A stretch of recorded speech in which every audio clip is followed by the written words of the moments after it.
chapter 23 ya, laporan keuangan yang lain yaitu cash flow. Jadi sudah balance sheet atau financial position ya, neraca. Lalu sekarang minggu lalu income statement, lalu sekarang cash flow.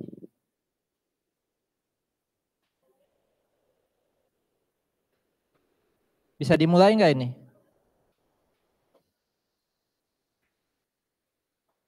Oke, jadi statement of cash flow nama lainnya cash flow statement atau laporan aliran kas atau laporan arus kas.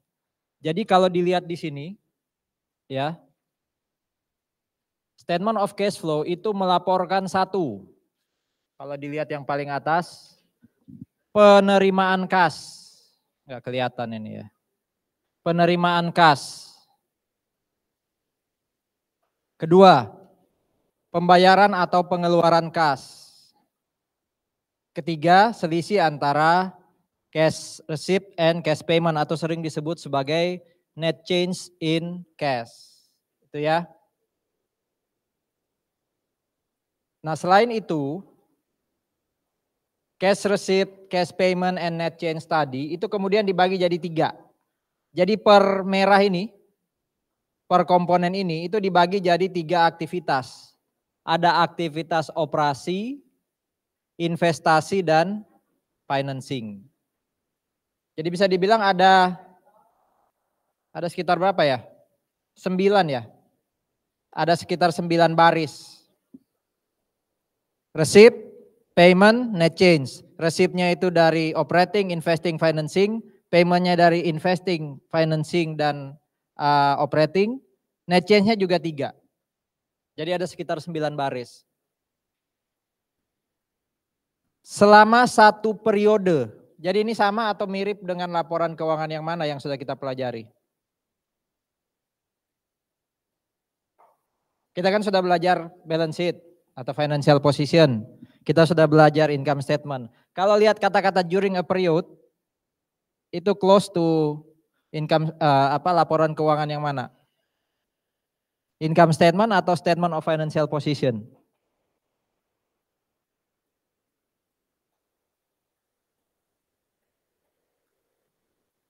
PPT-nya ada di WA group.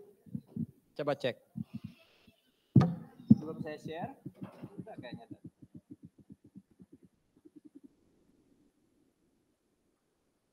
Oh, belum ya? WA, saya share ke WA. Tax accounting.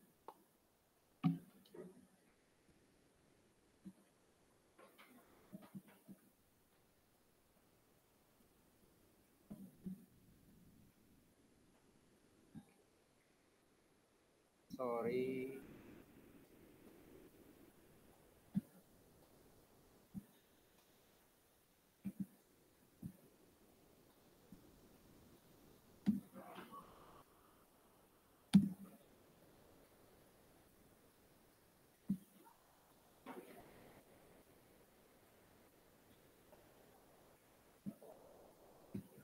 Oke, silakan di-download dulu.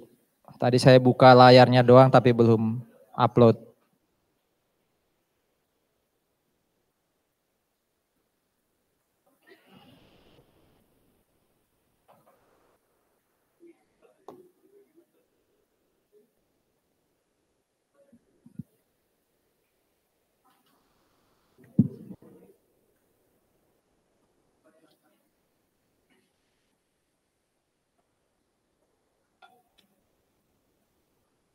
Ya, dekat dengan laporan keuangan apa ini?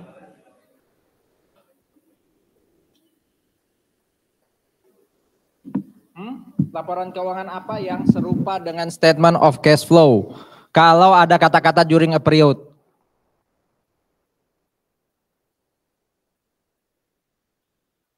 Halo? Kita sudah pelajar chapter 4 dan 5 ini chapter mana yang dekat kalau base-nya dari kata-kata during a period? Dijawab aja 4 atau 5 kan tebak aja daripada saya nanya terus. Lebih dekat income statement atau statement of financial position? Yang laporan keuangannya hanya berlaku 1 periode yang mana? Hah?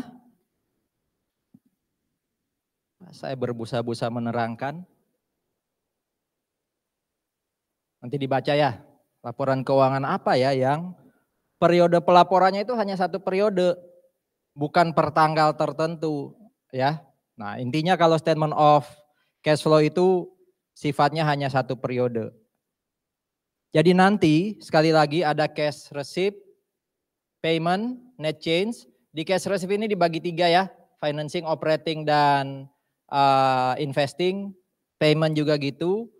Nah nanti kalau ada selisih di net change itu nanti kita bisa lihat. Kok bisa ya ada perbedaan antara yang awal, saldo cash, dan yang akhir. Itu gambaran besar statement of cash flow. Nah dari gambaran besar tadi bisa kelihatan tujuan utamanya itu melaporkan yang penerimaan dan pengeluaran. Tujuan tambahannya itu adalah melaporkan per aktivitas. Ya, per aktivitas. Jadi sebenarnya kalau laporan keuangan toko-toko kecil itu ya, yang belum PT, belum jadi PT atau CV itu sebenarnya cash flow itu. Oh ada uang cash masuk, ada uang cash keluar, itu statement of cash flow sebenarnya. Karena hanya melaporkan yang atas. Berapa yang input, berapa yang output, berapa receipt, berapa payment. Oke. Ini usefulness-nya, fungsinya. Dengan membaca statement of cash flow saya bisa memperkirakan di masa depan kira-kira cash flow perusahaan ini bisa dapat berapa ya? Dia bisa dapat cash flow enggak? Kalau dia nggak bisa dapat cash flow ngapain saya invest? Dia bisa ngasih dividen enggak ke saya? Kalau saya pinjamin duit dia bisa lunasin enggak? Ya. Nah, udah sampai di level ini walaupun baru semester 3 kan ya. Jangan pernah terpikir yang namanya net income itu semuanya bentuknya cash. Ya. Jadi kalau ada labanya perusahaan dalam bentuk net income itu jangan langsung otaknya bilang oh itu cash. Bukankah yang namanya revenue ada dari AR ya kan? Dari accounts receivable. Berarti kan gak semua revenue itu cash. Bukankah expense itu kreditnya nggak semua cash tapi ada accounts payable. Berarti sekali lagi yang namanya net income itu nggak melulu bentuknya cash. Makanya kalau pengen lihat benar-benar berapa sih cash dari aktivitasnya perusahaan sehari-hari jualan barang, bayar gaji, bayar listrik. Itu lihat yang itu tuh namanya tuh. Net cash flow from operating activities. Gitu ya. Jadi sebenarnya income statement yang cash flow, yang cash basis itu namanya ini. Net cash flow from operating activities. Kalau net income di income statement itu masih accrual. Oke. Nah dengan kita melihat statement of cash flow kita bisa lihat bedanya. Kok bisa ya ada net income 1M tapi cashnya cuma 750. Nah ini nanti kelihatan di cash flow. Kalau yang nomor 4 kan ada 3 aktivitas tadi. Ya aktivitas operasi itu dalam tanda kutip yang paling utama. Nah aktivitas tambahan yang investing dan financing juga bisa dilihat ya di nomor 4. Tapi kita juga bisa lihat ada aktivitas tertentu yang ternyata nggak melibatkan cash. Itu juga nomor 4. Namanya non cash. Contoh. Kreditnya share capital and share premium. Biasanya kan debitnya cash ya. Cash di debit, kreditnya share capital and share premium. Ternyata nggak selamanya loh share capital and share premium di kredit itu debitnya cash. Bisa aja yang di debit itu karena saya beli tanah.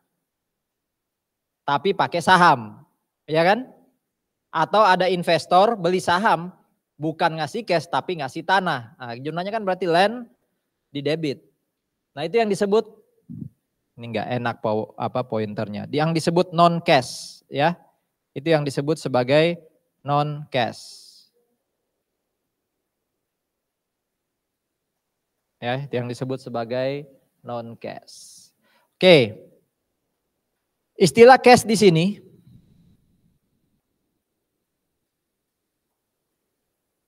istilah cash di sini ya.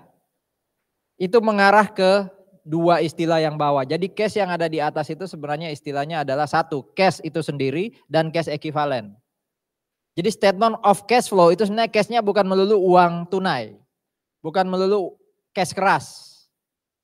Itu juga bisa berupa cash equivalent. Apa itu cash equivalent? Kita sudah sama-sama paham ya. Mana tuh cash equivalent nih? Ini cash equivalent. Jadi aslinya dia bukan cash. Aslinya dia investasi, tapi jatuh tempo aslinya 3 bulan. Berarti kan mendekati cashnya itu sangat-sangat dekat. Beda dengan investasi yang jatuh tempo 2 tahun. Nah itu bukan cash equivalent. Beda dengan investasi yang jatuh tempo 9 bulan. Itu belum bisa disebut cash equivalent. Kalau jatuh tempo aslinya 3 bulan ke bawah, ingat ya kata-katanya jatuh tempo asli. Itulah cash equivalent. Jadi yang disebut statement of cash flow, itu sebenarnya statement of cash and statement of cash equivalent flow gitu ya. Jadi bukan hanya cash yang ngeflow tapi juga cash equivalent. Kalau cash mah semua paham ya. Cash keras yang kita pegang dalam bentuk uang logam atau uang kertas dan juga cash yang ada di bank. Ya, itu yang disebut cash. Nah, istilah lain dari yang disebut sebagai cash dan cash equivalent, istilah lainnya itu tuh. Aset moneter yang net.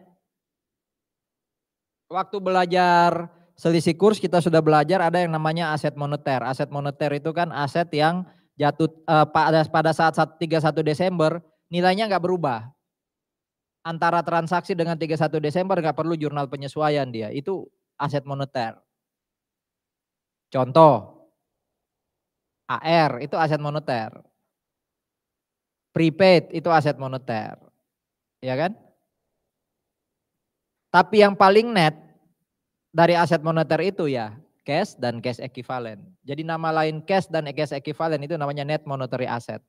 Berarti sebenarnya statement of cash flow itu adalah statement of net monetary asset flow. Ya kan?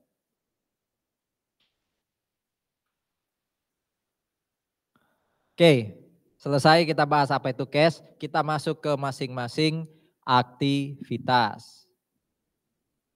Aktivitas pertama itu terkait dengan operasional perusahaan. Jadi kalau perusahaan itu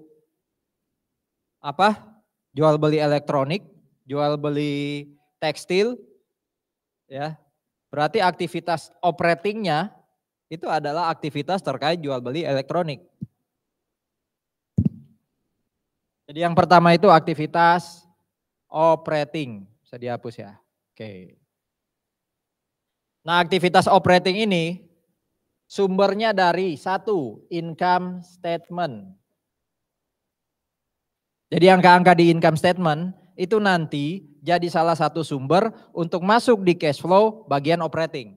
Saya kuningin sendiri karena ya bisa dibilang itu yang biasanya orang langsung cari tahu. Karena kan terkait operasi sehari-hari. Yang kedua, bisa didapat dari neraca atau statement of financial position. Khususnya dari current asset, dari current liabilities. Jadi lihat income statement, lihat current asset, lihat current liabilities. Itu operating. Aktivitas kedua yaitu aktivitas investing. Investing ini lihatnya dari statement of financial position. Khususnya apa tuh katanya? Non-current asset. Ya. Non-current asset. Nah, di dalamnya kan ada banyak nih. Ya kan? Bisa investasi, bisa other asset, bisa PPE, pokoknya dari non-current asset. Apa yang masih belum kita ambil datanya? Income statement sudah, financial position sudah, financial position yang current asset sudah, current liability sudah. Berarti yang belum apa? Info dari financial position yang belum diambil apa? Current asset sudah, non-current asset sudah. Kalau current liabilities diambil di operating. tapi tidak di investing. Berarti ini diambil oleh aktivitas financing. Non-current liabilities. Apalagi yang belum? Semua aset sudah, semua liabilities sudah. Berarti kurang apa? Ekuitas atau equity. Gitu ya. Maksud saya bikin slide ini dan nulis di sana biar paham. Nanti kalau mau cari informasi masing-masing aktivitas itu, lihat aja informasi-informasi yang ada di slide atau di whiteboard itu.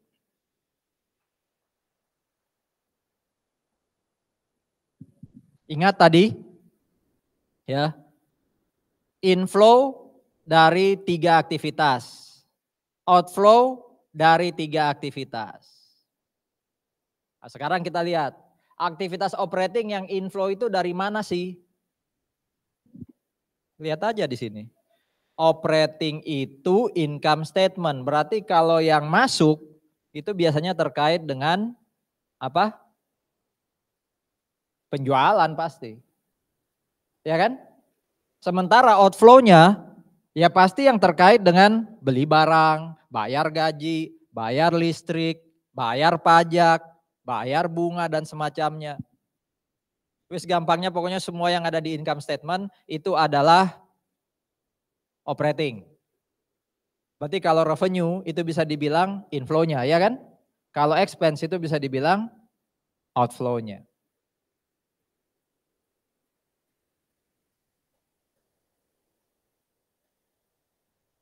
Oke, itu operating. Nanti saya akan balik ke sini lagi, ya. Nanti saya akan balik ke sini lagi. Kalau investing sana tadi apa ya katanya ya? Investing itu dari neraca tapi non current asset. Oke. Non current asset bisa PPI, bisa investasi, iya kan? Investasi itu bisa beli saham, bisa beli obligasi. Investing activities, kalau outflow itu berarti kita beli equipment. Kan waktu beli equipment cash di kredit, betul ya? Debitnya kan equipment, nah berarti cashnya outflow. Kalau kita beli saham perusahaan lain, bukan saham kita sendiri ya. Kalau kita beli saham perusahaan lain, itu juga investing activities. Kalau kita beli obligasi perusahaan lain atau bonds perusahaan lain, itu juga investing activities. Karena semuanya ada di mana tuh? Non-current asset. Kenapa saya sebut outflow dulu? Karena investing activities itu, aktivitas pertamanya pasti outflow. Duluan mana dapat dividen atau beli sahamnya? Beli sahamnya. Duluan mana dapat interest dari bonds atau beli bondsnya? Ya beli bonds dulu. Jadi ingat-ingat ya, aktivitas investasi itu duluan cash outflow. Oke. Kita bisa dapat inflow dari mana nih? Dari tadi, beli mesin, beli saham, beli obligasi. Inflow-nya bentuknya apa? Cash masuk itu bentuknya apa kira-kira? Dapat dividen. Ada ya? Ada nggak di situ dapat dividen inflow dari investing? Nggak ada tuh. Oke, tapi betul ya, dapat cash kalau aktivitas investing khususnya kalau beli saham dapat dividen. Beli saham bisa dapat cash selain dividen dari mana lagi? Kita beli saham keluar uang ya, betul ya? Kan itu aktivitas pasti pertama kali investing pasti keluar uang pertama. Uangnya masuk katanya tadi dividen. Oke, tapi kok di situ nggak ada ya? Cash inflow ada dividen nggak? You see. Nggak ada ya? Cash inflow dari dividen nggak ada ya? Tapi saya ini dulu lah, saya tampung dulu. Apalagi kapan kita dapat duit dari beli saham? Capital gain, berarti sahamnya kita apain? Jual, itu ada ya? Yang mana tuh? Siapa lagi namanya saya kok lupa? William, wah hari ini duluan, thank you. Depan lagi ya. Mantap. Capital gain karena jual saham. Berarti itu yang baris keberapa tuh Will? Yang 2 ya. From sale of equity securities. Ya kan? Ada itu. Kenapa jawaban Yusi tadi dapat dividen kok nggak ada di sini? Tahan. Oke, kalau beli obligasi. Dapat duit inflow-nya itu dalam bentuk apa? Interest. Ada nggak interest di situ? Nggak ada. Kedua, sama kayak logikanya William. Berarti kita dapat dari bonds kalau bondsnya jatuh tempo atau bondsnya kita jual, betul ya? Ada ya, baris kedua ya. From sale of debt securities. Oke? Berarti dividen dan interest nggak masuk di investing activities untuk inflow-nya. Kenapa? Pegang hold dulu. Oke, tadi beli equipment, cash keluar. Kapan cash masuk dari equipment? Mesin, bangunan, tanah yang kita beli kapan bisa ngasih inflow ke kita? Kenapa? Saat ngasilin produk. Ada nggak di situ? Cash inflow dari equipment karena ngasilin produk. Nggak ada ya? Oke, selain ngasilin produk karena apa kita dapat duit dari equipment? Karena dijual. Ada di situ yang baris 1. Ya kan? Investing activities itu juga bisa dilakukan outflow kalau kita minjemin uang ke orang. Kalau tadi kan obligasi sebenarnya minjemin uang ke orang tapi kan bentuknya tertulis. Bisa aja saya minjemin uang tanpa dokumen. Berarti kan itu kita ngasih duit ke orang yang outflow-nya baris ketiga tuh. Kita bisa dapat bunga. Tapi bunganya nggak ada di inflow.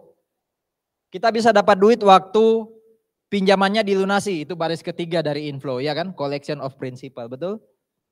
Nah gimana bedainnya ya?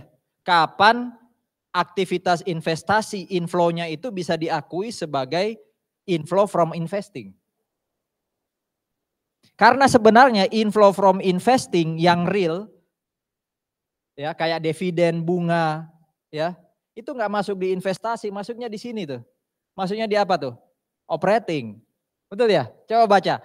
Inflow from operating yang kedua selain sales of goods. Apa itu?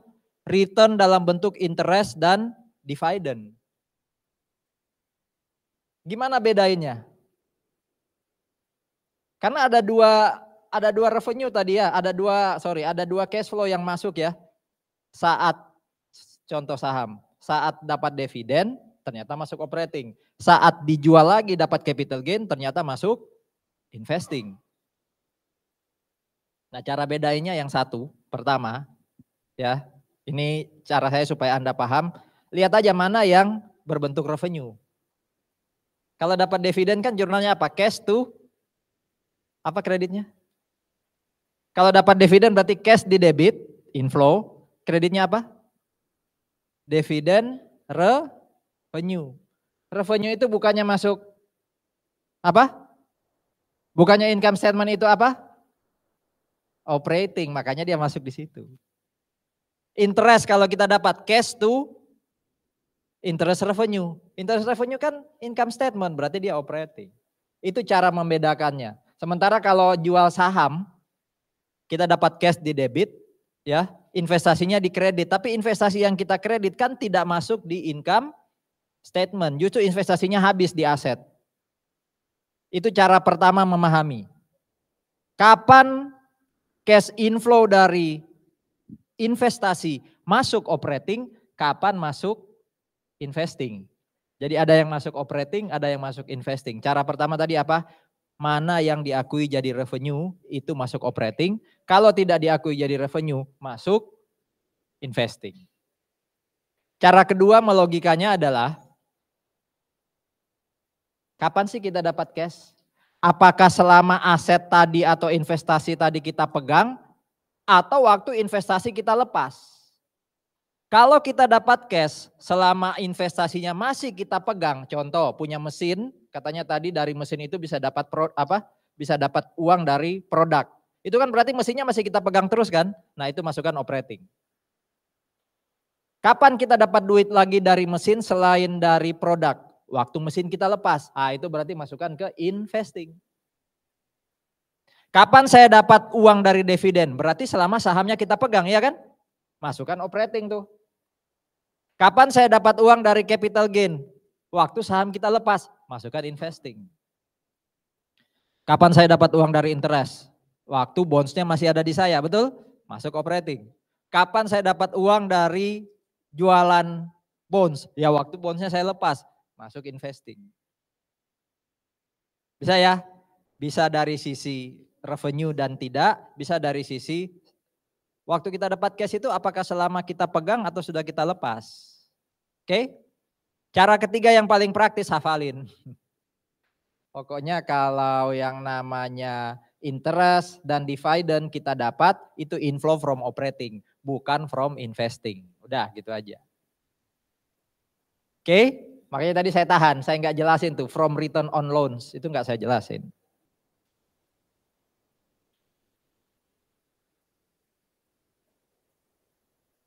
Oke, operating dan investing ada pertanyaan? Yang ketiga itu financing. Financing dari apa tuh? Neraca juga, financial position juga, tapi dari non-current liabilities dan equities. Non-current liabilities itu bentuknya bonds, kalau equities itu berarti bentuknya kita nerbitin saham kita sendiri, ya kan? Duluan cash masuk atau cash keluar kalau financing? Hah? Kalau tadi investing kan outflow duluan ya? Kalau financing sama nggak dengan investing atau justru cash masuk duluan?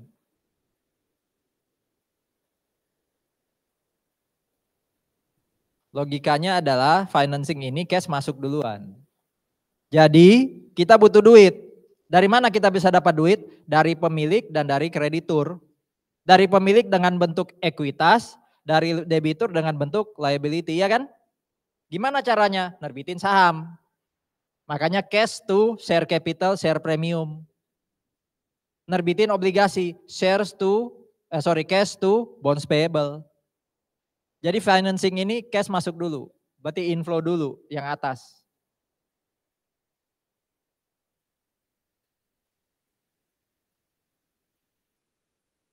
Nerbitin saham, kapan cash keluar? Nerbitin saham, kapan cash keluar? Bayar dividen. Kedua, waktu treasury, ya kan? Ya enggak, kita nerbitin saham, cash to share capital. Sama pemegang sahamnya, sama investor dibalikin ke kita. Atau kita beli lagi, berarti kan cash inflow. Cash outflow. Cash outflow untuk dividen masuk di financing enggak? Oh ada tuh, cash outflow to stockholders as dividend. Oke. Pak, bentar Pak. Coba saya pakai analoginya investasi. Investasi tadi kan kalau saya beli saham perusahaan lain saya bisa dapat dari dua sumber, dividen dan penjualan, ya kan?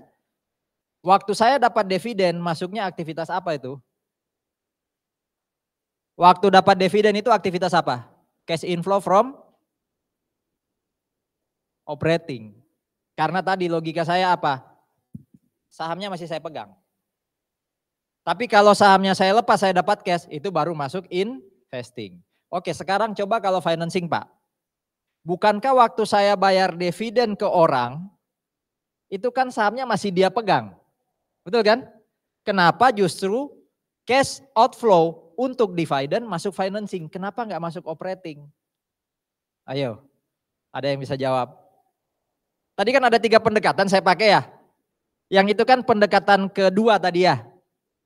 Pakai aja selama dipegang itu masuk operating. Kalau sudah dilepas baru masuk investing tadi. Ini kenapa di financing agak beda? Apa tadi pendekatan pertama yang saya pakai? Kalau revenue masuk operating. Kalau bukan revenue masuk investing. Kalau ini kan kita bicara uang keluar berarti kita lihat ke expense ya. Apakah pembayaran dividen cash di kredit itu debitnya expense?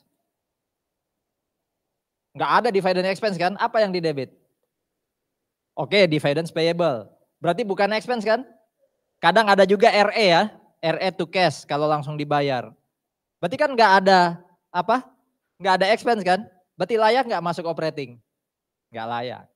Berarti bayar dividen Ya, untuk aktivitas financing itu memang masuk di financing, bukan operating. Karena dia bukan expense. Kapan lagi kita keluar uang untuk aktivitas financing? Selain bayar dividen? Ya, beli lagi sahamnya kan? Treasury share. Nah, bukankah itu yang ini? Reacquire, ya kan?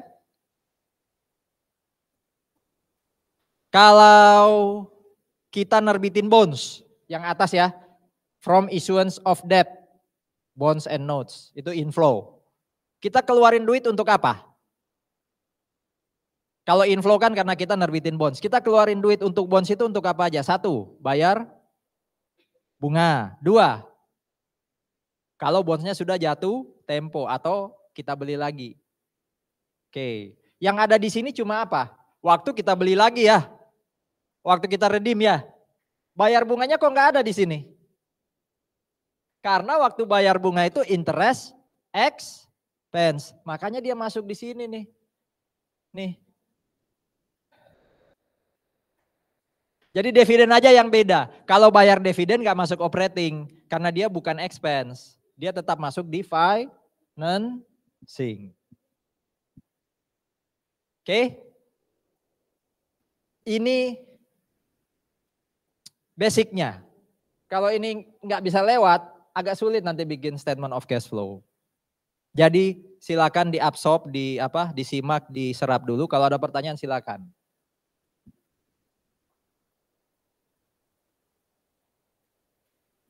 Bayar pajak, aktivitas apa?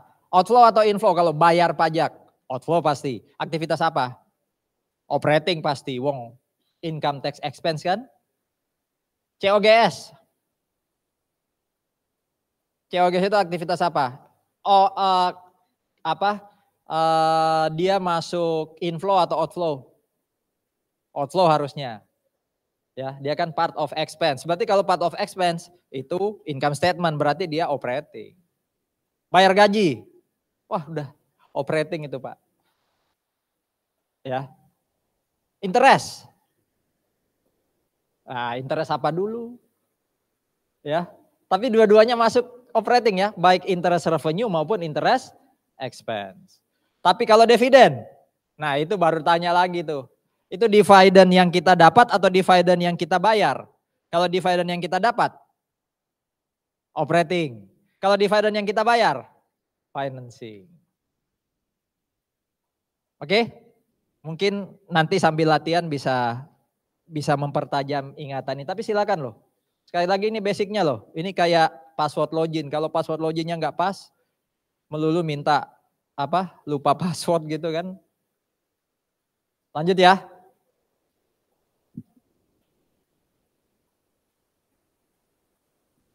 Yang saya ajarin tadi itu teorinya. Tapi di praktek kadang, makanya ini judulnya praktek ya. Di praktek untuk Anda ketahui, kadang orang interest, tadi kan dengan Brandon sudah saya diskusikan ya. Interest itu baik dibayar maupun diterima semua masuk operating. Tapi sebenarnya interest yang kita terima itu aslinya dari aktivitas apa tadi? Investing. Berarti kemungkinan ada dua tempat pelaporan dong. Secara teori bisa di operating, tapi secara praktis bisa masuk di investing. Nah di praktek monggo kalau mau ditaruh di investing biar nggak bingung. Bukannya interest yang saya dapat itu karena saya beli obligasinya perusahaan lain. Berarti saya satuin aja di investing monggo. Tapi jangan masukkan di operating. Jadi jangan dua tempat. Kalau dua tempat berarti double nanti ngitungnya ya kan. Tapi secara teori tadi interest yang diterima selalu masuk di operating sebagai inflow. Bagaimana dengan interest yang dibayar? Secara teori dia adalah operating. Tapi sebenarnya interest yang kita bayar itu bukankah muncul dari financing? Berarti boleh dong saya lapor di financing? Boleh selama di praktek. Tapi jangan double. Berarti kalau di bagian financing activities cash outflow sudah saya tulis interest untuk obligasi, ya jangan masuk operating lagi. Kan jadi double nanti kan outflow-nya. Dividen. Kalau kita dapat dividen secara teori tadi masuk inflow-nya apa? Dividen yang kita dapat itu secara teori tadi inflow-nya apa? Aktivitas apa? Operating secara teori. Tapi sebenarnya dividen yang kita dapat itu kan aslinya dari aktivitas apa sih? Investing. Berarti boleh dalam praktik saya memilih mau taruh di operating atau investing. Cuma jangan double gitu loh, itu intinya. Dividen yang dibayar.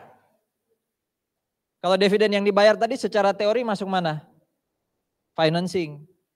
Tapi Pak saya mau samain dengan dividen yang diterima Pak. Dividen diterima kan operating. Boleh nggak saya masukkan operating? Boleh.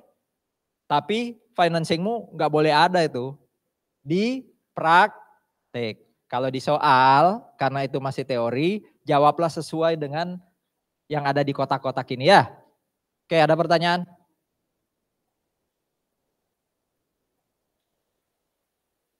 Pajak tadi udah dijawab. UC kalau nggak salah itu operating. Tapi kan Pak kadang saya bayar PPh final atas investasi Pak. Ya monggo masukkan investasi. Tapi jangan masukkan operating. Jangan double lah. Kadang saya harus bayar Pak. Karena saya menerbitkan saham saya harus bayar pajak umpama. Pungutan pajaknya saya yang tanggung gitu ya umpama ya. Bukankah itu aktivitas financing Pak? Ya silakan masukkan financing. Ya jadi boleh milih di praktek.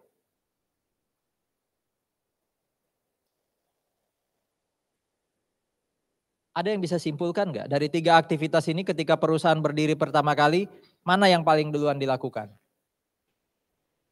Hah? Bukan operating?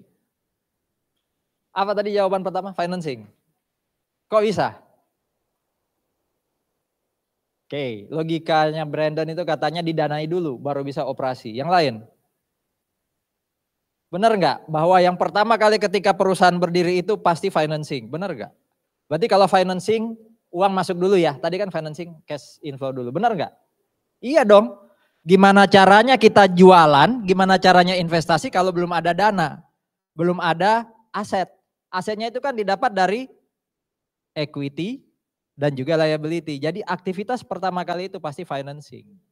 Kedua, kalau uang udah masuk, aktivitas apa? Uang masuk dari financing. Aktivitas kedua apa? Dibelanjain untuk aktivitas operasi ya. Bayar gaji, beli barang ya kan? Jadi kalau mau diurut paling pertama itu inflow from inflow from financing. Baru yang kedua apa? Outflow from operating karena beli nyetok. Ya kan? Nyetok. Harapannya dengan nyetok tadi bisa dapat revenue ya kan? Berarti yang ketiga apa? Inflow from operating. Ya. Kalau sudah dapat uang selisih antara pengeluaran dan pemasukan tadi, aktivitas keempatnya apa? Bayar tuh dividen, bayar bunga, berarti outflow from financing. Investing itu baru terakhir. Kalau sudah ada uang lebih kan? Oh masih ada uang lebih nih setelah bayar bunga, setelah bayar dividen. Udah keluarin duit untuk investasi. Baru karena kita keluar duit dari investasi, paling akhir apa? Dapat return dari investasi. Silakan dibuat sendiri catatan urut-urutannya ya. Kelihatan di sini tuh, lihat. Pertama kali kita berdiri yang titik nol ini, yang paling tinggi apa tuh? Yang paling tinggi apa? Financing. Operating nyusul. Investing baru di bawahnya. Karena kan gimana bisa beli surat berharga perusahaan lain kalau jualan aja masih belum beres. Berarti investasi itu kelebihan. Coba direnungkan. Bukankah ini daur hidup kita? Betul? Anda sekarang masih dalam tahap mungkin financing, iya kan? Yang bayarin kuliah siapa Yusi? Papa mama kan? Financing kan itu. Terserah itu mau dianggap hutang atau ekuitas ya kan? Tapi tetap kita financing, Anda ya. Tapi ada titik tertentu saudara-saudara, Anda sudah harus memulai dapat duit dong. Jualan dong. Sekarang soft skill Anda sudah bisa dijual. Sudah mulai jualan apa tuh online ya kan? Just tip dan semacamnya, udah bisa. Harapannya sudah bisa mulai investasi. Justru jangan sampai yang namanya garis biru itu apa Yusi? financing ya, itu tidak terhingga. Sampai kita kemudian dipanggil Tuhan, kita masih financing ke orang tua. Ya jangan ya. Oke?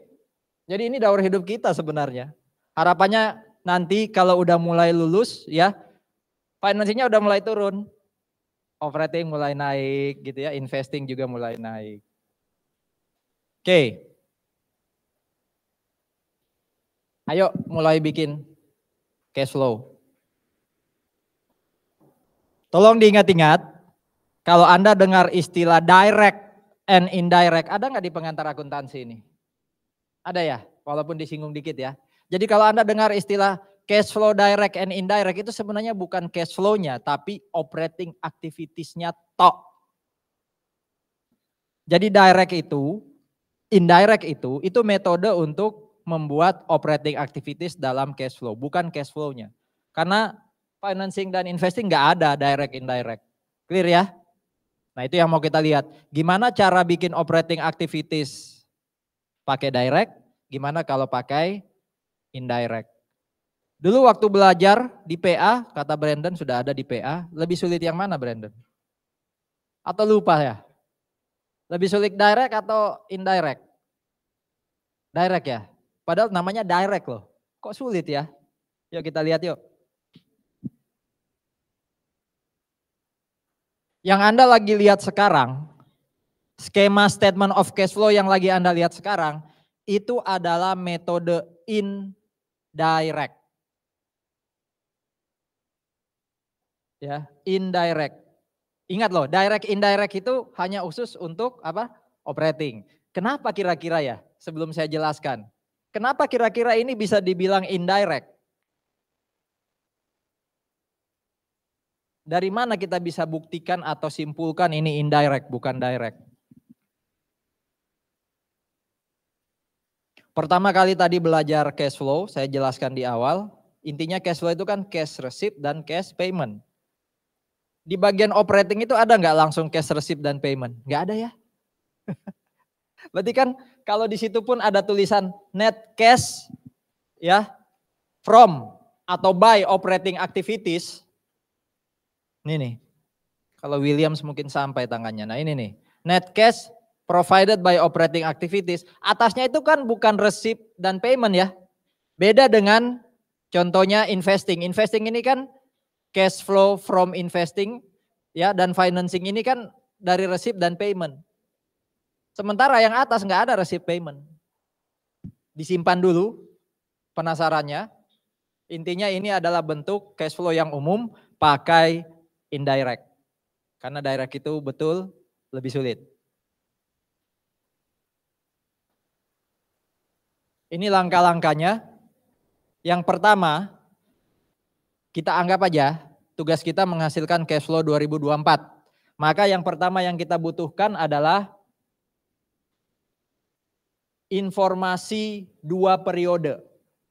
Yang pojok kanan atas ya, informasi 2 periode. Berarti periode 24 dan 23. Ya, termasuk receipt payment-nya itu receipt payment 24 dan receipt payment 23. Pak, bisa nggak pakai neraca saldo yang sudah disesuaikan langsung kita bikin cash flow statement? Nggak bisa. Ya, kita harus lihat laporan keuangan yang sudah jadi. Entah itu income statement atau statement of cash flow. Karena nggak lengkap, adjusted trial balance itu nggak lengkap.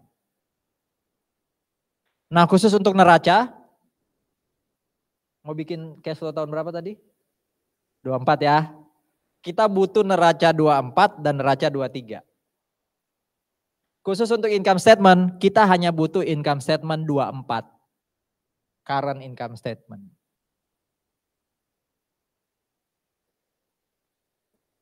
Kalau yang pojok, bukan pojok kanan, yang sebelah kanan itu sebenarnya dari notes. Selected transaction data itu dari notes. Kalau nanti di soal itu berarti selain laporan keuangan ada informasi kualitatif, itu sebenarnya yang disebut selected transaction data. Saya ulang ya, kalau mau bikin cash flow 24 berarti butuh neraca 24 dan 23, butuh income statement hanya 24. Langkah pertama, tolong lihat neraca atau statement of financial position, cash 24 kurangi dengan cash 23. Itu yang disebut determine change in cash. Kalau 24 lebih besar berarti terjadi kenaikan, ya kan? Kalau 24 lebih kecil dibanding 23 berarti terjadi penurunan. Gak usah bingung, gak usah kok turun ya. Pokoknya catat itu dulu. Ya, entah naik, entah turun, catat itu dulu. Langkah berikutnya yang kuning, operating. Pakai apa aja tadi metodenya? Direct atau indirect. Baru nanti kita buat yang hijau, investing dan financing. No method, tidak ada metode khusus. Ini contoh yang paling simple. Konsultan pajak ini berdiri 1 Januari 22, waktu dia berdiri menerbitkan, tadi kan katanya financing dulu ya. Ini kan ekuitas nih, berarti financing. Menerbitkan 60.000 lembar saham, par value-nya 1. Berarti kan dapat cash 60.000. Berarti ada inflow from financing 60.000 ya kan? Perusahaan ini kemudian menyewakan asetnya ya dan juga melakukan jasa konsultasi. Berarti dia inflow from operatingnya itu lewat jasa konsultasi, termasuk nyewa, sewain asetnya. Judulnya 2022, berarti kita butuh saldo akhir 22 dengan saldo awal 22. Karena 21 dia belum punya laporan ya. Jadi tetap dua poin kan, 2 titik kan. Akhir 22 dan awal 22. Di mana awal 22 pasti semuanya 0, betul? Sementara untuk income statement kita hanya butuh income statement tahun itu yaitu tahun 2022. Jadi ini masih soalnya. Ini masih soalnya. Ini soal ceritanya, ini udah mulai masuk isinya. Nah kalau tadi disebut selected transaction data, ini selected transaction data. Ini ada di notes. Di soal pasti nanti ada tambahan tuh. Apa tuh katanya? Ada dividen 14.000 yang dibayar di tahun 2022. Oke. Nah kalau Anda sudah terima laporan kayak gini di soal apa? Soal Anda nanti, langsung Anda selisihkan. Jadi soal itu kan bisa dicoret ya. Langsung Anda selisihkan antara awal dan akhir. Pastikan yang mana awal mana akhir ya. Kalau ini kan contohnya yang awal yang kanan. Bisa aja saya nanti taruh yang awal yang kiri gitu ya. Jadi 0 ke 36 itu kan harusnya naik semua ya. Jangan sampai nanti kalau Anda anggap yang awal itu yang kiri, ya berarti kan turun. Paham maksud saya ya? Jadi pastikan baca soal baik-baik mana yang awal mana yang akhir. Jadi mengurangkannya itu jelas dia increase atau decrease. Ini pasti increase semua karena awalnya 0. Clear ya? Nah yang mau kita pegang pertama kali itu increase in cash. Awalnya cash 0 jadi 49. Maksudnya pegang pertama kali itu apa? Nanti kalau bikin statement of cash flow harusnya hasilnya adalah positif 49. Kalau sampai nggak positif 49, kita salah bikin cash flow-nya. Dengan asumsi neracanya udah benar. Clear? Nah, ada net income 34 di situ. Apakah cash-nya betul 34? Kan enggak, cash-nya 49, berarti kan beda ya. Itu yang mau kita cari tahu. Kok bisa net income 34 tapi cash-nya 49? Yuk kita lihat. Ini yang saya bilang tadi. Cari selisih setiap akun di statement of financial position.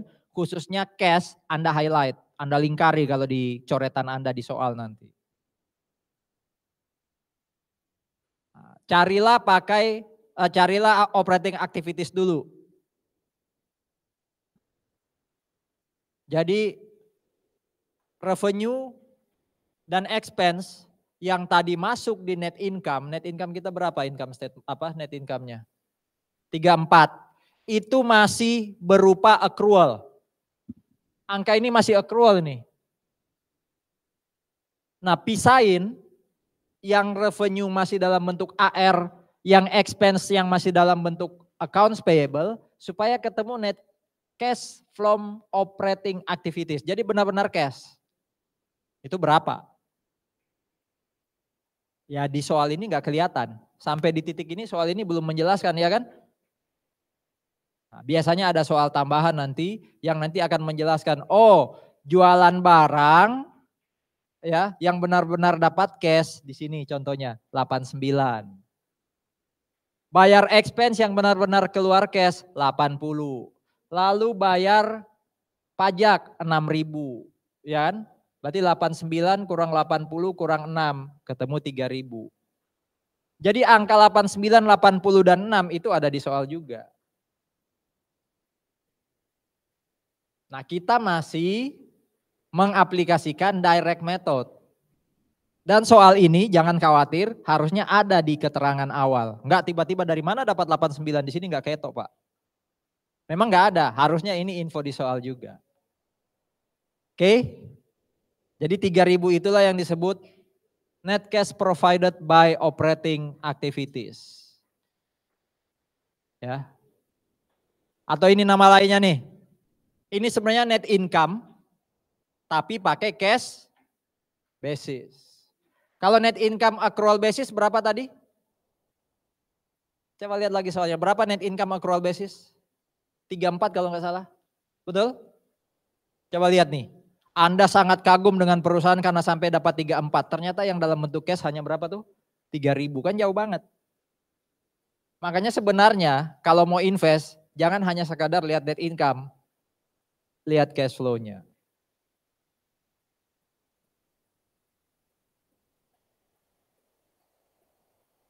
Ini saya skip ya, karena sebenarnya tidak susah untuk dipahami tadi. Ingat direct dan indirect itu ada kaitannya dengan apa? Operating. Itu tadi yang direct. Ada pertanyaan enggak yang direct? Sekarang kalau pakai indirect gimana Pak? Tolong diingat-ingat. Kalau kita pakai indirect, maka angka yang paling atas yang kita sajikan itu adalah angka net income. Saya ulangi ya. Kalau kita pakai indirect, maka angka yang paling atas yang kita sajikan itu adalah net income. Taruh net income paling atas. Ada tisu enggak? 1 apa 2 lembar. Erasernya hilang. Misi ya. Saya pakai penghapus ya. Thank you.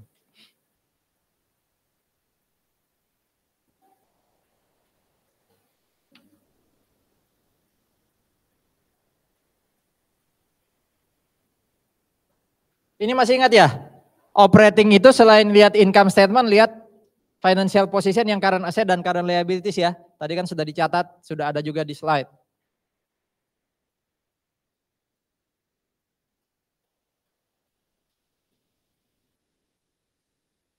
Oke.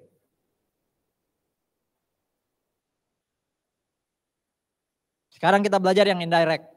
Indirect itu kita taruh paling atas net income. Net income yang dari income statement tadi letakkan paling atas. Nah, saya langsung lompat ke beberapa rumus saudara-saudara. Saya ulang ya. Operating tadi selain lihat income statement, lihat apa? Current asset dan current liabilities.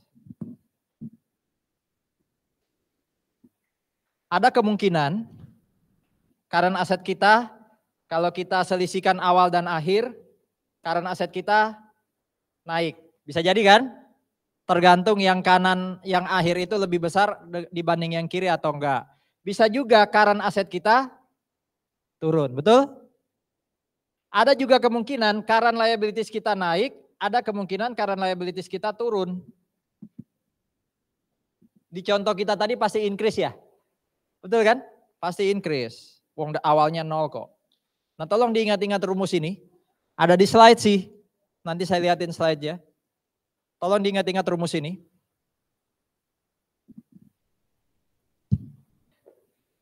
Ketika current asset naik, berarti perbandingan antara akhir dan awal itu ternyata lebih besar yang akhir, maka net income-nya itu kita kurangi. Saya ulangi ya, kalau terjadi kenaikan current asset, net income kita kurangi. Sebaliknya kalau current assetnya turun, net income-nya kita tambah. Kalau yang ini agak gampang hafalinya. Kalau current liabilities naik, maka net income-nya kita tambah. Kalau current liabilities turun, net income-nya kita kurangi.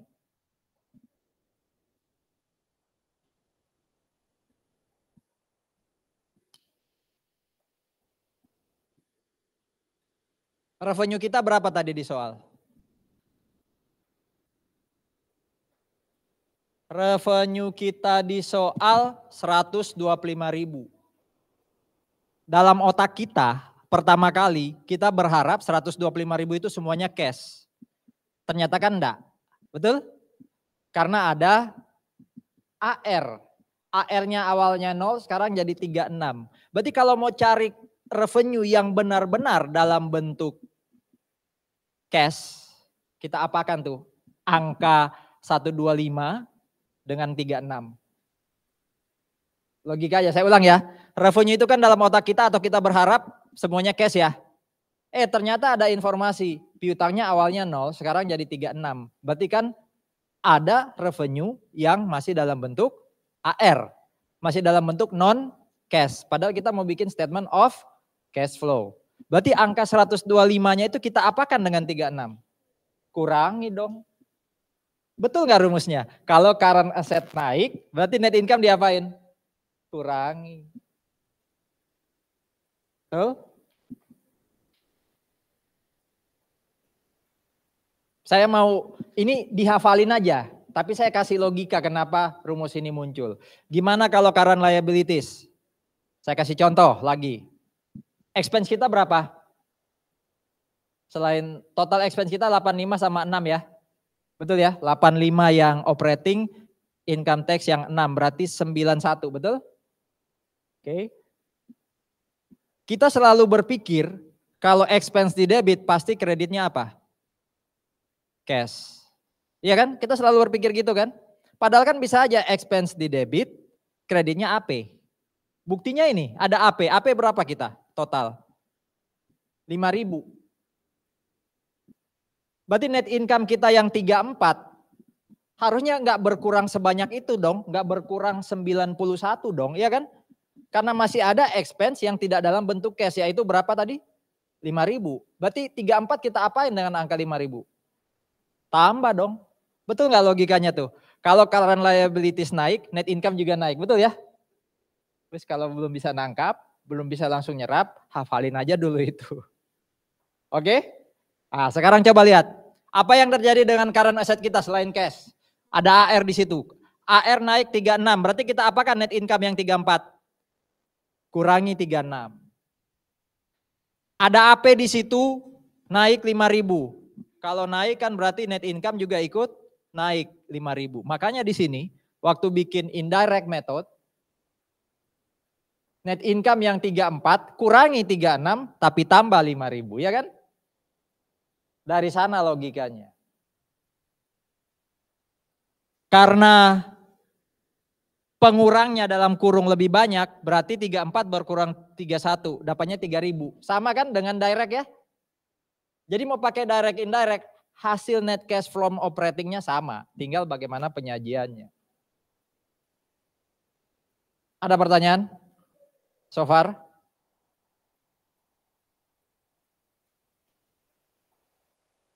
Kalau masih belum bisa paham, hafalin aja dulu ya. Saudara-saudara, di income statement juga ada depreciation expense. Kreditnya apa? Betul ya, di income statement ada depreciation expense kan? Kreditnya apa? Akumulasi. Apakah kreditnya cash? Bukan toh? Berarti kalau depreciation expense sudah masuk income statement, anggap aja income statement kita tadi yang 34. Berarti harusnya kalau mau cari bentuk cashnya, kita apain dengan angka depreciation expense? Tambah. Berarti kalau ada depreciation expense, ini rumusnya nambah ya. 1, 2, 3, 4. Kalau ada depreciation expense, maka net income kita naik.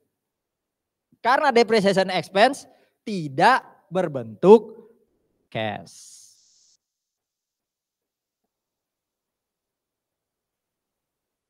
Ini yang tadi William ngomong, capital gain. Contoh nih, ada share investment. Share investment waktu saya beli 100. Ya, to cash.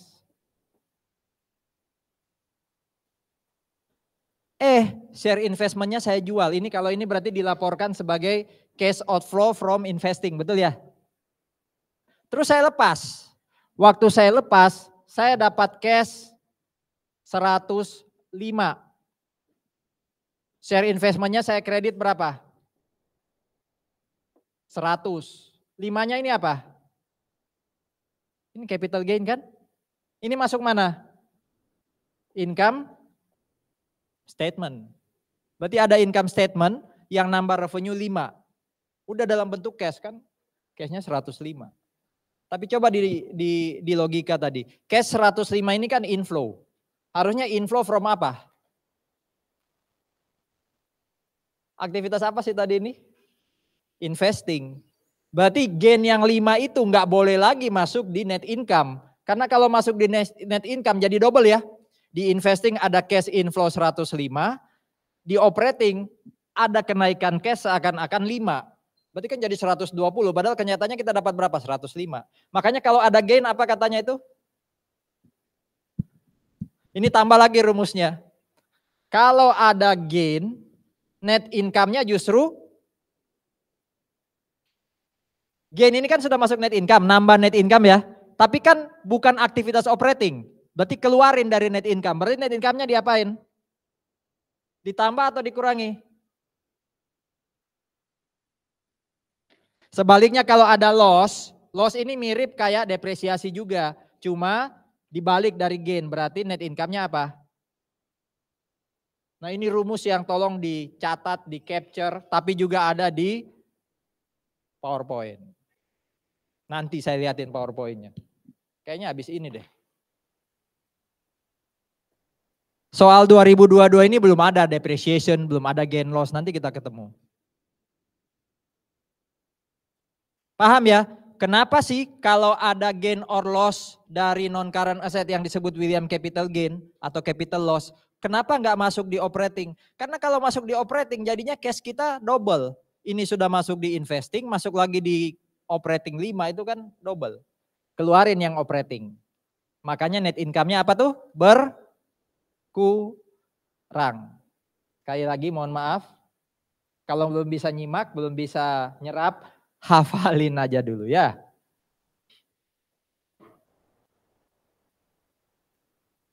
Oke, operating yang pakai direct dan indirect sudah. Sekarang yang investing. Investing itu tadi apa yang saya tulis di papan tulis atau ada di PPT? Kaitannya dengan aset dengan akun apa? Akun neraca yang bagian mana kalau investing? Lihat dong catatannya atau PPT-nya. Kalau operating kan income statement, current asset, current liabilities. Kalau investing apa? Non-current asset ya? Yuk kita lihat soal yuk. Ada nggak non-current assetnya? Hanya AR dan cash, berarti nggak ada non-current asset ya? Berarti kesimpulannya apa? Tidak ada investing activities, ya kan? Nggak ada ya? Oke. Sekarang, berarti yang operating sudah, net cash from operating tadi berapa? 3.000, betul? From investing, 0, karena nggak ada aktivitas investasi. Sekarang financing menurut catatan Anda, itu lihat akun apa aja? Non-current liabilities dan equities. Berarti kita lihat soal yuk.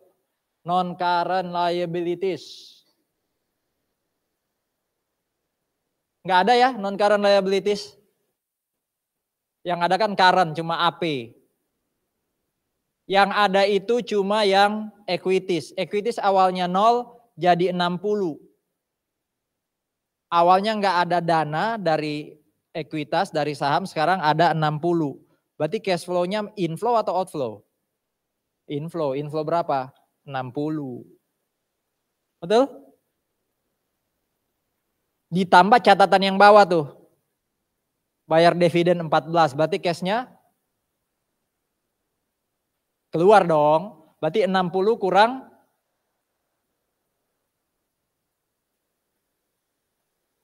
14 ya kan?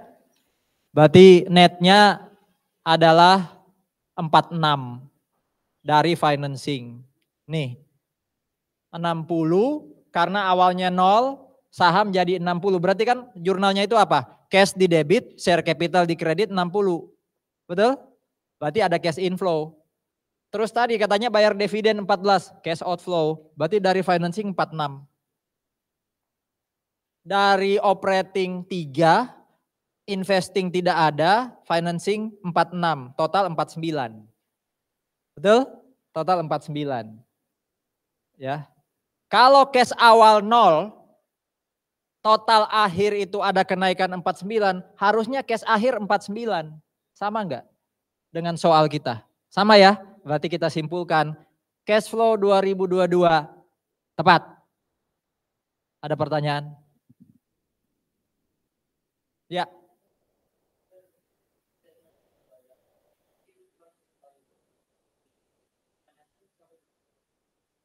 Declare dividend yang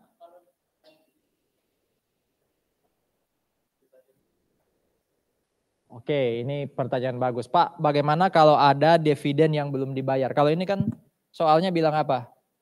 Dividennya, kita balik lagi ke soal ya. Dividennya dideklar sekaligus dibayar. Betul ya? Jadi nggak ada masalah, return earning to cash langsung. Gimana kalau dividennya baru dideklar? Berarti kan jurnalnya return earnings to dividend payable. Betul ya? Itu kan pertanyaannya. Berarti di current liabilities ada kenaikan ya. Oke. Kalau pakai rumus ini berarti net income-nya diapain? Kalau pakai rumus ini ditambah. Tapi coba di logika tadi jurnalnya apa? Ulangi. Return earnings to ada cash nggak di situ? Berarti mau diapain kalau ada keterangan itu? Atau ada kenaikan current liabilities sejumlah berapa tuh? 14.000. Berarti mau diapain? Nggak perlu diapa-apain. Wong tidak ada cash. Itu yang disebut non-cash transaction. Berarti kalau ada non-cash transaction, nggak usah pusing. Mau masuk inflow atau outflow, mau masuk aktivitas apa, nggak usah pusing. Ya, nggak usah. Tapi bagus pertanyaannya. Itu sudah lompat ke tahun 24. Ini kan kita masih tahun 22 ya, ada 3 tahun nanti. Yang lain?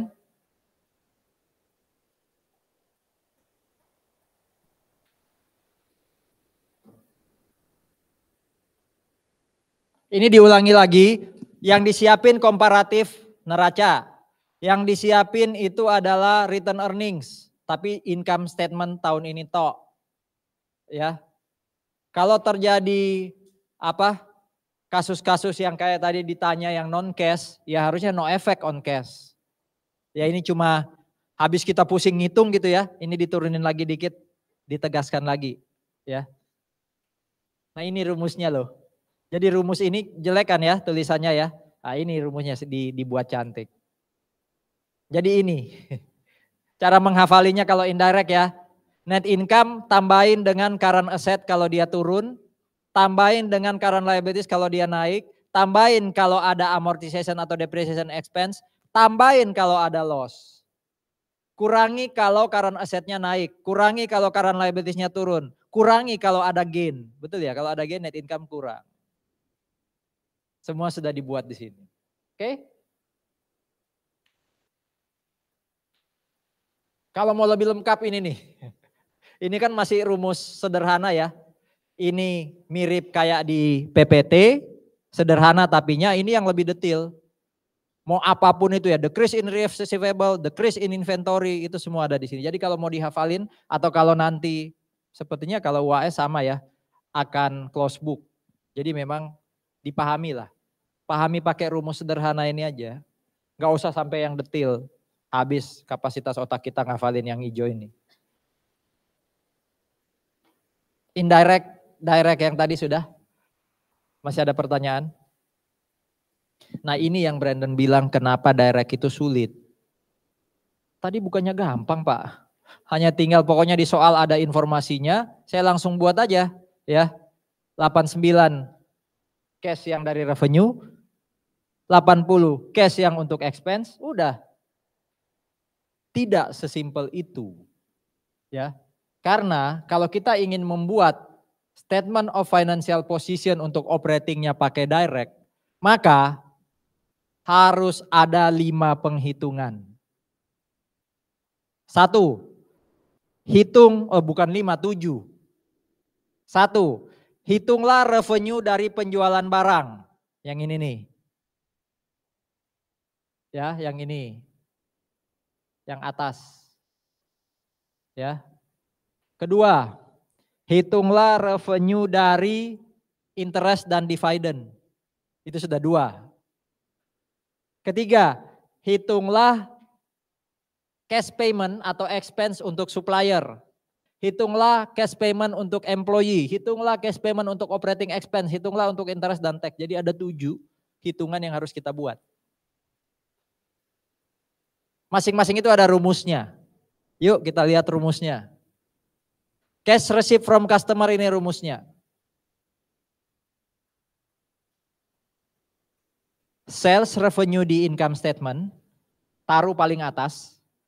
Tambahin kalau AR-nya turun, tapi kalau AR-nya naik, kurangi. Masih gampang.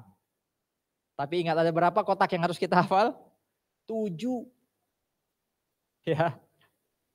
Dari sini aja saya sudah malas direct. Malas dalam arti karena effortnya harus luar biasa menghafal. Kalau indirect tadi kan main logika banyak ya. Ya kan? Walaupun ada hafalan di depannya kan bisa lah di logika. Itu yang cash received from goods and service delivery to customer.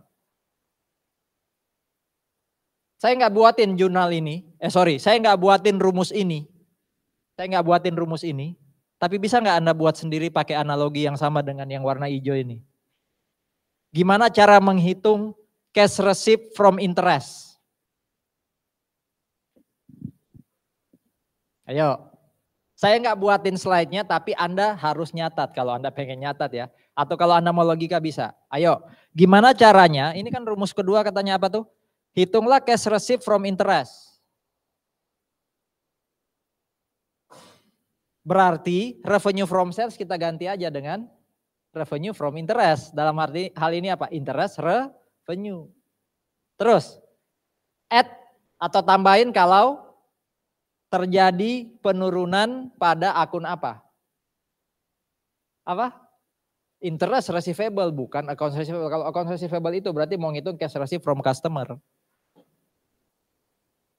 Jadi Anda copy aja slide ini, saya kirimnya kan PPT yang bisa di ini. Anda copy slide ini, terus ganti kata-kata untuk apa? Receive from customer itu Anda ganti dengan cash received from interest. Oke. Revenue from sales Anda ganti dengan revenue from interest. Decrease in account receivable Anda ganti dengan decrease in interest receivable. Increase in AR Anda ganti dengan increase in interest receivable. Gitu ya. Jangan slide aslinya yang diganti ya, di copy paste dulu ya. Yang asli diganti, waduh. Kalau cash received from dividend, gimana? Berarti cash received from dividend itu revenue from sale diganti aja dengan revenue from dividend atau dividend revenue. Ditambah dengan decrease in dividend receivable. Gitu ya. Jadi sebenarnya ada 3 ya rumusnya ya. Cash received from customer, cash received from interest, cash received from dividend. Berarti revenue-nya aja ada 3 rumus. Tambah 5 yang expense yang payment tuh, berarti ada 8. Apapun itu sudah saya jelaskan cash receipt, baik dari customer, interest maupun dividend. Ada pertanyaan? Masih menganggap yang direct itu gampang? Jadi istilah direct itu harusnya di otak kita nggak langsung kita bilang gampang. Apapun ya, bukan hanya cash flow ya, bukan hanya operating activities. Yang namanya direct belum tentu gampang. Kamu punya direct communication gak sih dengan pasanganmu? Ada ya, belum tentu itu malah lebih enak gitu ya. Oke, ada pertanyaan yang pojok atau kolom cash receipt? Kita lihat rumus keempat berarti, kan sudah 3 rumus dari receipt. Rumus keempat itu cash payment to supplier. Bis nggak mau tak bacain, Anda lihat aja sendiri, karena banyak ya. COGS ditambahin kalau inventorinya naik, dikurangin kalau inventorinya turun. Ditambahin kalau AP-nya turun, dikurangi kalau AP-nya naik. Ya kan? Berarti sudah 4 rumus. Cash receive from customer, cash receive from dividend, cash receive from interest, cash payment to supplier. Rumus kelima apa tuh? Cash payment to employees. Nah ini rumusnya. Oh, operating expense dulu ya. Gak apa-apa, kita lompati ya. Cash payment for operating expense. Ini. Ini rumusnya, panjang juga kan. Sudah rumus keberapa nih? Gap 5 ya. Rumus ke-6. Cash payment for tax. Itu berarti tax yang bawah nih. Ya, tax yang bawah. 1, 2, 3, supplier 4, operating expense 5, ini ke-6.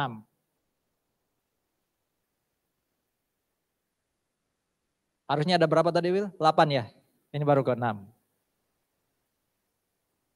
Loh kok 7, 8-nya nggak ada? Apa yang masih kurang berarti? Cash payment for employee dan interest. Betul ya? Cash payment for employee atau to employee and for interest. Ganti aja ini saudara-saudara. Jadi copy paste. Untuk employee Anda copy, Anda paste ke halaman berikutnya. Cash payment to employees. Berarti income tax payable ganti dengan apa? Ayo di logika. Apa Brandon? Salaries payable. Income tax expense ganti apa? Salaries expense.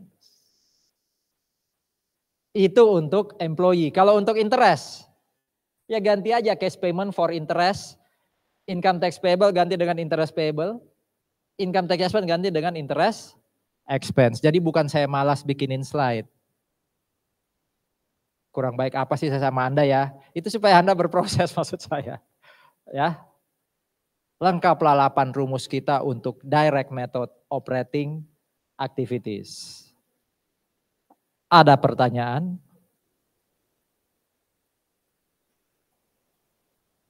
Silakan dibuat dulu. Saya minum dulu.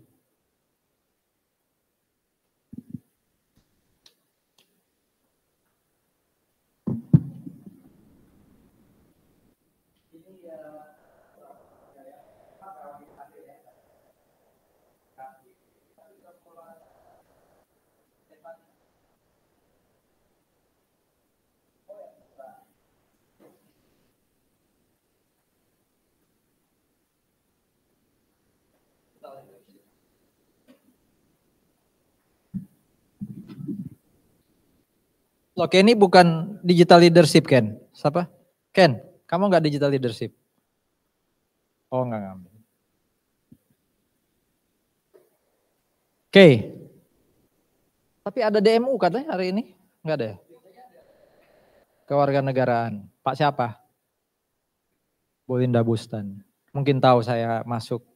Ya jadi dia nggak masuk. Bolinda Bustan. Oke. Nah ini teori-teori aja sih. Kenapa orang lebih suka direct method? Karena dengan direct method kita bisa langsung lihat receipt and payment. Karena dengan direct method kita bisa langsung tahu kemampuan perusahaan untuk itu tadi ya. Berapa yang diterima, berapa yang dikelola. Jadi orang pilih direct method itu ada alasan. Dia lebih suka langsung operating activities-nya itu langsung cash payment berapa, receipt berapa. Kalau di indirect kan gak kelihatan tadi ya. Tapi kenapa ada orang yang suka indirect? Ya, itu berarti orang-orang yang suka perbedaan antara net income dengan net cash flow from operating. Jadi dia pengen lihat net income yang benar-benar dalam bentuk cash kayak apa sih? Nah itu orang-orang yang suka indirect. Dalam praktek saudara-saudara, itu biasanya disajikan terbalik atau dua-duanya. Maksudnya gini, cash flow-nya bisa jadi pakai indirect operatingnya, tapi apa nih notes-nya dia pakai yang direct atau sebaliknya. Jadi supaya mengakomodir dua kebutuhan tadi. Nah itu bisa jadi topik juga loh untuk skripsi. Seberapa banyak perilaku orang menyajikan cash flow statement. Nanti hasil penelitian Anda itu bisa jadi bahan PPT saya. Oh, menurut penelitiannya William di Indonesia tahun 2022 sampai 24 ternyata banyak perusahaan pakai indirect umpama gitu ya. Ini saya skip karena ada kaitan dengan ini tadi. Kalau ada depreciation maka net income harus di-adjust, naik. Ya, kalau ada gain or loss, net income harus di-adjust. Kalau ada retirement benefit, net income harus di-adjust. Ini hanya menjelaskan ulang ya. Pak, bagaimana kalau AR? Tadi kan AR naik turun itu kan berarti di CA yang naik atau CA yang turun ya. Bagaimana kalau AR-nya disajikan net? Berarti AR dikurangi AFDA, ya kan? Umpama kayak gini ya, biar bisa membayangkan.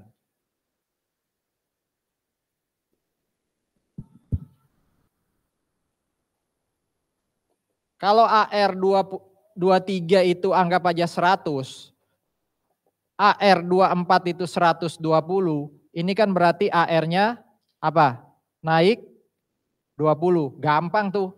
AR naik 20 berarti nanti net income minus 20, ya kan? Bagaimana kalau sajian AR-nya gini?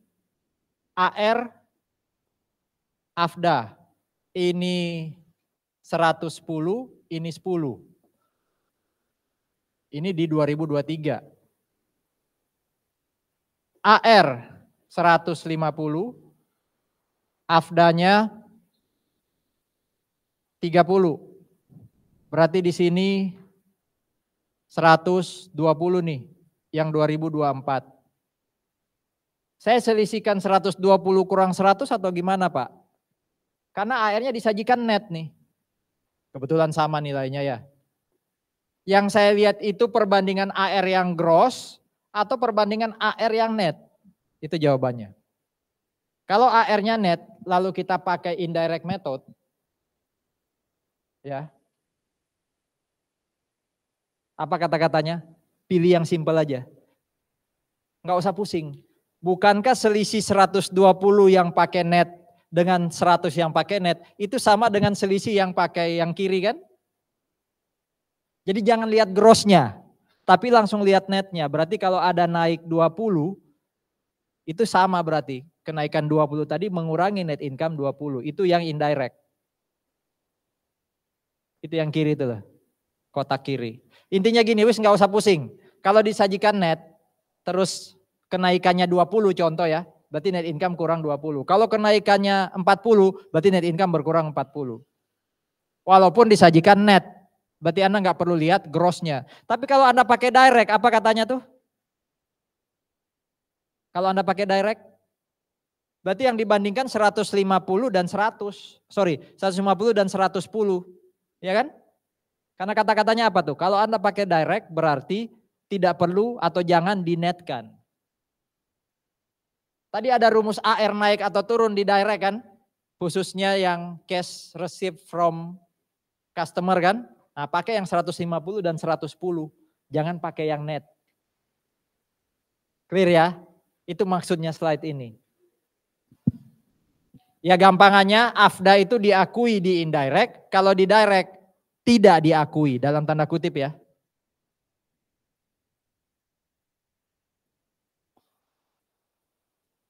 Ini yang tadi ditanyain siapa ya? Soal, oh tadi, apa net cash flow, cash flow yang tidak ada cashnya. Udah nggak usah dipikirin. Contoh ya. Contoh saya pernah tadi saya sampaikan. Beli tanah, biasanya kan land to cash. Ini enggak, land to bonds payable. Land to bonds payable. Land itu waktu kita beli seakan-akan aktivitas apa tuh? Investasi. Berarti kita langsung berpikir, oh ada kenaikan land awalnya 0 sekarang jadi 100. Berarti kalau land jadi 100 investasinya outflow, betul ya? Logika kita awal, betul? Ada uang keluar untuk beli tanah 100. Padahal keterangannya apa? Beli tanahnya pakai bonds payable. Berarti perlu nggak di investing activities kita masukkan cash outflow 100? Nggak perlu. Karena nggak ada cash yang keluar. Itu satu kemungkinannya ya. Kedua, jurnalnya apa tadi? Lend to bonds payable. Bonds payable-nya kan bertambah. Kalau bonds payable bertambah itu aktivitas apa tadi? Financing. Seakan-akan ada cash inflow kan? Biasanya kan cash to bonds payable, betul ya? Oh, bonds payable naik, ada cash inflow nih. Tak tulis cash inflow from financing. Padahal tadi jurnalnya apa? Lend to bonds payable. Berarti kalau dalam kasus itu, udah nggak usah pusing, nggak ada dalam cash flow. Ya berarti soalnya harus jelas. Kalau soalnya nggak jelas gimana bisa tahu kan? Itu yang disebut net cash ya, yang terkait dengan non cash ya. Ini juga saya skip karena sudah saya tulis di sini. Oh sorry, ini yang benar ya, signifikan non cash yang nggak perlu masuk dalam cash flow statement. Oke, 2023 sekarang. Tadi kan 2022, berarti kasusnya agak naik. Kalau tadi kan simpel banget. Di tahun 2022 tadi dia melakukan jasa konsultasi, di 2023 ternyata berkembang. Di tahun kedua dia operasi itu berkembang. Dia sudah bisa beli tanah, bangunan, dan equipment. Tambah banyak akunnya di neraca, di statement of financial position. Ingat langkah pertama, selisihkan awal, dalam hal ini 2022, dan akhir dalam hal ini 2023. Jangan ketukar. Karena kalau sampai ketukar, anggap aja dua-dua Anda taruh dimanapun Anda taruh, tapi Anda anggap dua-dua ini akhir, berarti seakan-akan accounts receivable-nya malah naik 10, ya kan? Padahal ini kenyataannya dia turun. Gitu ya. Oke, yang merah-merah yang kanan itu bukan soal. Anda yang harus ngitung sendiri. Soalnya itu cuma yang 23 dan 22 kolom itu soalnya. Clear? Oke. Ini income statement-nya. Kita pakai yang indirect. Dalam kasus ini kita pakai yang indirect. Ada notes, 3 notes di situ. Nanti kita gunakan notes-notes ini untuk bikin cash flow.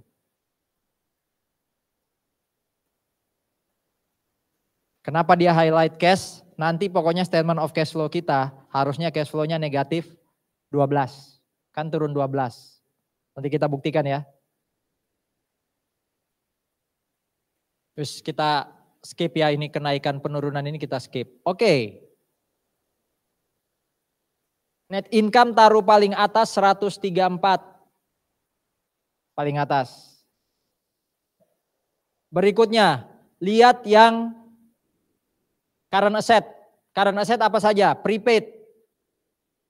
Ya. AR. Ya kan? AR-nya turun 10, prepaid-nya naik 6.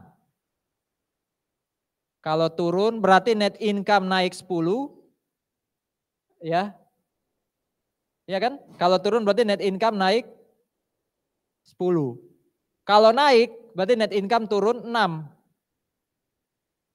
Kalau current liabilities naik 35, oh berarti net income naik 35. Ya. Betul? Oh ada depresiasi juga dalam income statement. Bukankah kalau ada depresiasi berarti net income harus ditambah. Makanya depresiasi di situ lambangnya positif.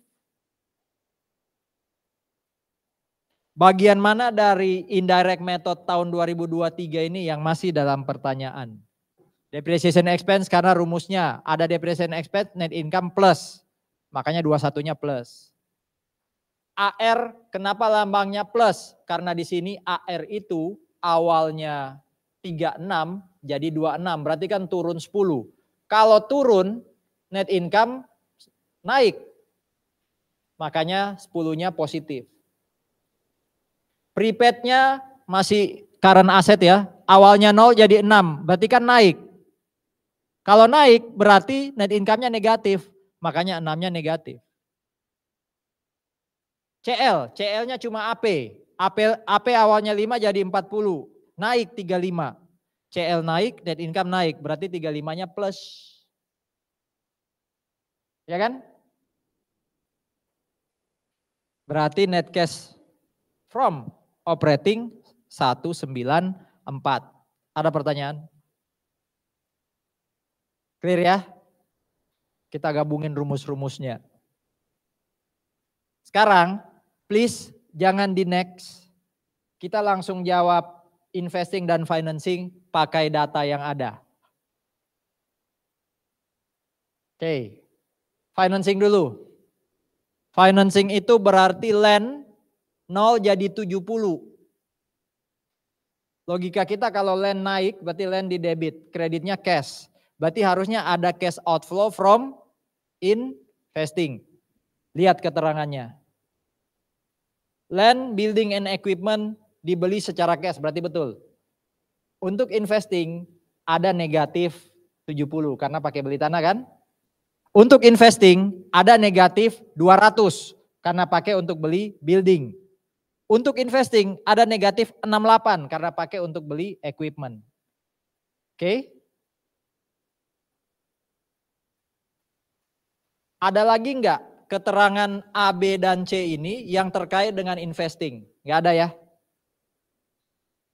A itu apa? Financing. B itu apa? The company obtain 150, the issuance. Financing juga kan?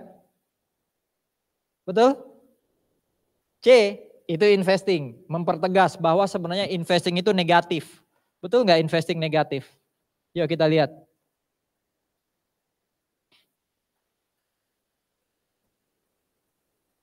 Ya kan? Negatif 338 kan? Tuh. Anda tutup mata dulu, jangan lihat yang financing ya. Tuh, negatif 338 kan? Semua dipakai untuk beli tanah, beli building, beli equipment. Kalau nggak ada keterangan ini saudara-saudara, kalau nggak ada keterangan ini, di soal saya nggak ada keterangan ini, anggap dibeli pakai cash. Oke? Jadi kalau tidak ada keterangan ini pun anggap dibeli pakai cash. Tapi kalau keterangannya apa? Land, building, dan equipment dibeli tidak pakai cash. Terus? Berarti investing activitiesnya 0. Ya. Berarti nggak ada nih. Investing activities yang tengah itu nggak ada. Yang ini. Ya. Karena semuanya kan tidak dibeli pakai cash. Oke, sampai investing activities ada pertanyaan? Sekarang financing. Financing itu lihatnya equity dan liabilities. Equity tidak ada perubahan, 60 ke 60. Yang ada itu ini, 0 ke 150. Awalnya 0, betul ya? Akhirnya 150. Berarti bonds payable-nya dikredit. Kalau bonds payable dikredit, logikanya debitnya cash harusnya. Berarti ada cash inflow from financing. Benar nggak di keterangan itu? Selected tadi. Company obtain 150 karena menerbitkan bonds. Ya kan? Tapi kalau nggak ada keterangan B, tetap aja kita pasti simpulkan dia dapat duit 150 from investing. Jadi di sini hanya menegaskan, tapi kalau tidak ada keterangan B di soal saya, tetap aja yang harus Anda simpulkan, investing dapat duit 150 inflow. Oke? Plus yang keterangan A, bayar cash dividend, berarti 150 kurangi 18, betul? Benar nggak tuh? 150 kurang 18. Ya kan? From operating plus 194, from investing minus 338, from financing plus 132. Berarti ada minus 12. Padahal saldo awalnya 49, minusnya 12. Berarti saldo akhir harusnya 37. Benar enggak? Lihat ini aja. Saldo akhir cash apakah betul 37? Iya betul ya. Berarti cash flow kita untuk 2023 bisa disimpulkan tepat. Ada pertanyaan?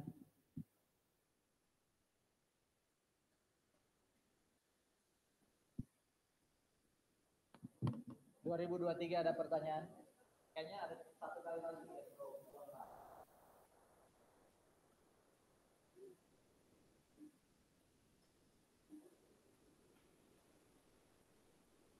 Tadi pertama kali kan kita hitung change in cash kan ya. Kalau nggak salah dari 12 ya. Nah, itu kan betul ya, negatif 12. Berarti udah benar nih cash flow kita. Cara kedua untuk memastikan udah benar atau enggak, apakah saldo akhir cash sama kayak saldo akhir di soal? Sama 39.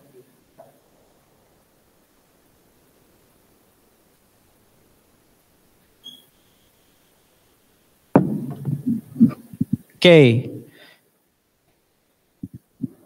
Oh, rupanya yang third example itu pakai direct method, ya. Nah, kalau pakai direct method maka rumus-rumus tadi, itu sudah saya hitungin ya, rumus-rumusnya, itu kita aplikasikan.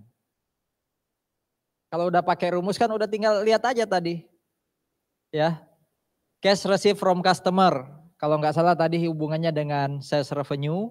Lalu kalau ada increase in AR katanya dikurangi, dapat cash receive from customer. Cash payment to supplier, COGS, kalau ada inventory, kalau naik ditambah, kalau ada accounts payable, kalau naik justru berkurang. Jadi ini implementasi dari rumus-rumus tadi. Ketemu deh masing-masing angka.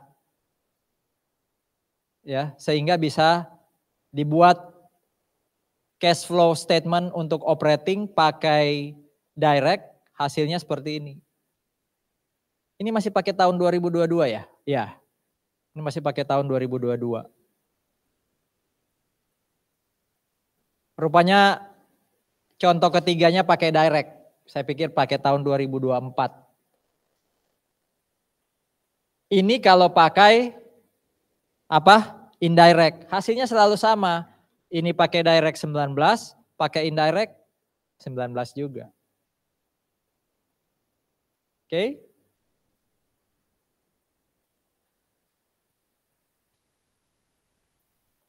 Untuk yang nanti saya tanya Pak Arya, tapi untuk untuk kuis dua-duanya siap ya, direct maupun indirect. Biasanya kami indirect, tapi untuk kuis ini kan saya tahu siap-siap direct dan indirect. Kalau UAS saya kompak dengan Pak Arya bilang apa saya ikut. Pasti indirect ada, tapi apakah direct ikut atau enggak saya enggak tahu UAS. Oke, ini standar akuntansinya. Fed ada Fed. Tolong buatin ya.